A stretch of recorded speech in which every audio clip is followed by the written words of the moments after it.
केंद्रीय संचार मंत्री ज्योतिरादित्य सिंधिया ने बुधवार को सेमीकंडक्टर की तुलना चरखे से की और कहा कि आधुनिक युग में ये भारत की आत्मनिर्भरता का प्रतीक होगा।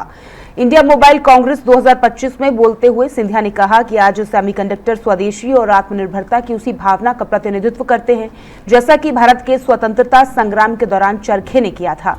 सिंधिया ने कहा कि भारत एक स्टार्टअप वर्ल्ड कप की मेजबानी कर रहा है जहां 500 कंपनियां फंडिंग के लिए प्रतिस्पर्धा करेंगी।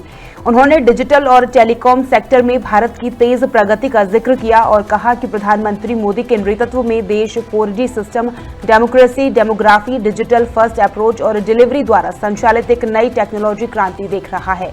उन्होंने कहा कि प्रोडक्शन लिंक्ड इंसेंटिव स्कीम के तहत भारत में सेमीकंडक्टर उत्पादन पहले ही 51,000 करोड़ रुपए तक पहुंच चुका है, जो सरकार के आत्मनिर्भर भारत अभियान में एक बड़ी उपलब्धि है। तो ये केवल टेलीकॉम रेवोल्यूशन की क्रांति नहीं होगी, ये विकसित भारत की क्रांति होगी। स्किल्स हमें शक्ति देती है, सिक्योरिटी हमें विश्वास देता है, सॉवरेनिटी हमें आत्मनिर्भर बनाता है। और यही भारत की पद्धति होगी प्रधानमंत्री जी के नेतृत्व में कि जो विश्व पर निर्भर भारत था, आज वो आत्मनिर्भर भारत में परिवर्तित हो रहा है। और आत्मनिर्भर भारत से वो दिन दूर नहीं जब दुनिया कहेगी कि विश्व भारत पर निर्भर है।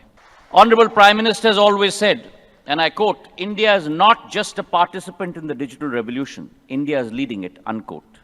With our Swadeshi 4G stack, with our fastest rollout of 5G, with our Digital Bharat Nidhi, connecting 38,000 villages for 100% saturation, with BharatNet, $17 billion program connecting 6 lakh villages, with 10% of 6G patents.